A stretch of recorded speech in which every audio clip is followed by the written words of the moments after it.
What's up, YouTube familia? Welcome back to another video. This is a breakdown of the real cost to own this F30 335i.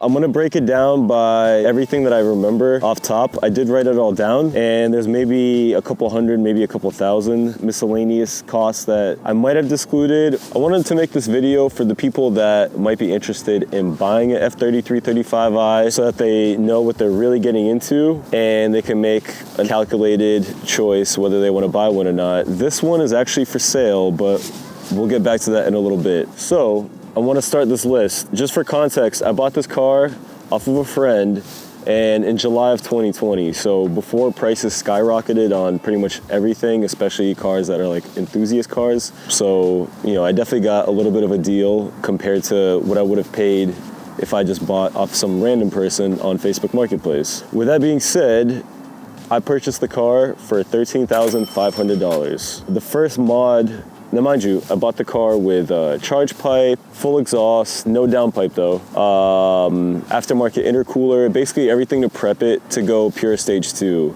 I think there was also coils changed out, spark plugs, stuff like that. I bought it with, I want to say, 104,000 miles on the clock. The bigger like seals and whatnot, the repairs were fixed. First thing I did was I bought BC coilovers, the BR series. Those were 1,200 shipped. I wanted to get the Bilsteins, but at the time they were sold out. So I got the BCs instead. They were a little cheaper too, and quite frankly, I had no intentions of tracking the car or anything. I just wanted it to, you know, firm up the ride. I wanted it to look more sleek and close up that wheel gap. Then I ordered the CarPlay MMI off Amazon, and that was $315. I installed that myself. It's pretty straightforward. There's a billion different YouTube tutorials on how to do it.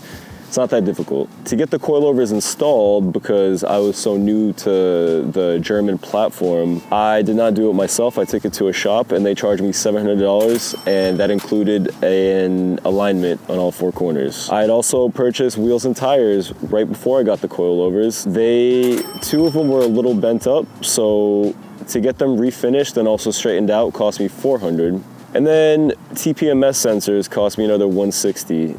And then to get those installed and to also seal up the bead, because one of the tires was leaking air, was another $140, which brings us to a grand total so far of $16,915. Now then, the car came on Style 400M wheels. Those I sold for $900, so that brings the total car cost down to $16,015. Then I also had the stock suspension lying around, so I sold that on eBay. That was another $140. I then bought some LED LCI style taillights from V-Land.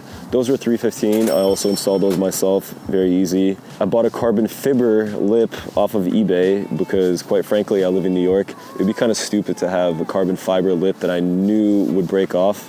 And guess what? The carbon fiber one did break off like 3 months later, so whatever, $150. OBD2 Bluetooth connector. I don't remember exactly which dongle I have, but I'll find it when I post the video and I'll put it in the description. That was $40. Bimmer code and Bimmer link, the license for that was $40. I was hunting down what I thought was a hesitation or like a weird idle. I think that was just tune related, but in the meantime, like a dummy, I started buying parts instead of trying to diagnose it before buying parts. So I got brand new L-door coils. Those were $220 off FCP. And then I also got NGK 97506s, the one-step colder spark plugs for this car. Those cost me $120. For my birthday in 2021, I treated myself to a custom Kerry Jordan map, so Jordan tuned. That was $700. I had to get a 3.5 bar map sensor for that, just so that I could handle the extra boost. That was another $100. So now the total price is $17,580. Let's see, one of my corner markers on the mirror went out, so I decided to say screw it, and I bought some LED sequential style corner markers. Those cost me $45. While replacing them, I broke one of the two mirrors on the passenger side, And even a used piece of glass, just a mirror glass off of a wrecked car, cost me $130 shipped off eBay. I bought some wrap because I wanted to black out the interior. I don't love the wood trim, so I covered that, and I also did that all myself. That was only $15. That's the beauty of wrap, I guess, is just go on Amazon. You got, pretty much any color, any pattern, texture, whatever. You can get it on there, and it's pretty straightforward to do, even with a hairdryer and some patience. So the total price as it stands now is $17,770. And then it starts to get expensive. I did a whole trans service less than a year after I got the car, just for preventative sake. I didn't know if my friend Andre did the service or not. I didn't know if other owners did because there was 2 owners before him. So I went to King's Automotive and I did a trans service plus got 4 new tires. That cost me $890. And basically that, I have a manual, so he did trans fluid, transfer case fluid, diff fluid I want to say, and then of course the tires. So yeah, that was $890.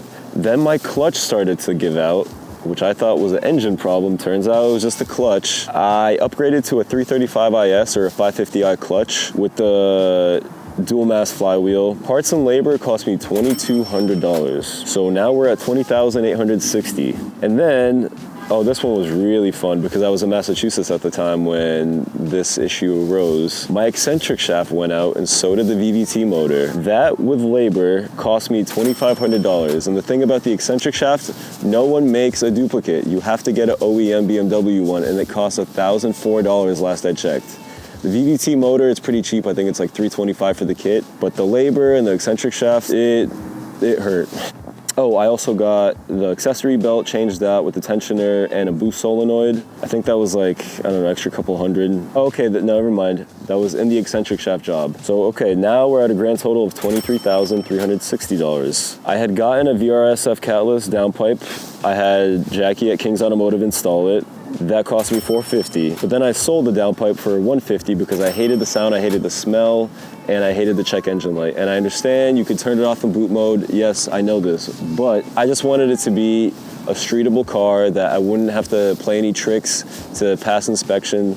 Sold it, got it done, whatever. Stock downpipe was on it for a while. Then my turbo went out.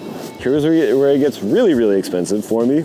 The Pure Stage 2 turbo, with the fuel pumps, I got low pressure and high pressure fuel pump upgraded to a stage 2. I got a used intake for like $150. I got a downpipe for like $350 off eBay. The install of all of that and all the parts cost me $7,500. My f***ing God.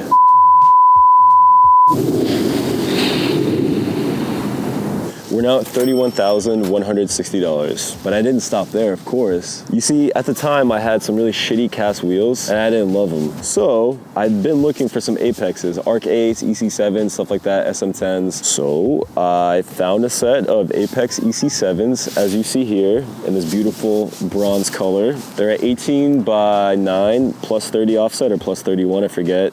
There's some very beefy Continental tires on them. Those cost me $1,700. But then I sold the old wheels for like $450. So I guess we're at $32,410 now. Then I also got a suspension refresh because my control arms had not been changed in a while and the bushings were kind of going bad. That was another $1,700. Now we're at $34,000, sorry, I have to do a little mental math, $34,110. I'd also gotten duped on a set of VMRs. I played myself, I got a set for $500. I brought them to a place in Brooklyn, which I won't name because their reputation will speak poorly for themselves.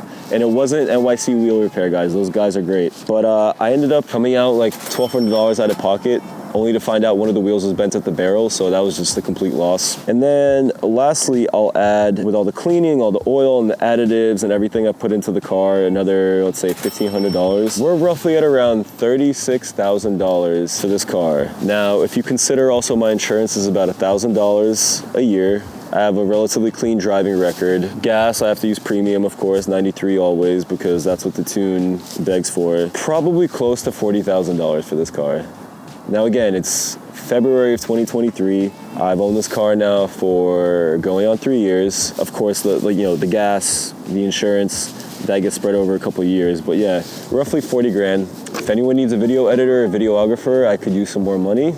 Now, with all that being said, as fun as this car is, It's not an M3, which is why it's for sale. I have this car listed. It's currently at about 118,000 miles, maybe going on 119, I forget. It's been well taken care of. Like I said, I mean, all these parts listed here. Of course, when the eccentric shaft got done, I also had to do a valve cover and valve cover gasket. It doesn't leak any oil. It burns oil just like any other BMW, so you have to add up a little quart here and there, 5W40. But other than that, it's a really great car. It's super fun. The suspension is still plenty good. Tires are very grippy.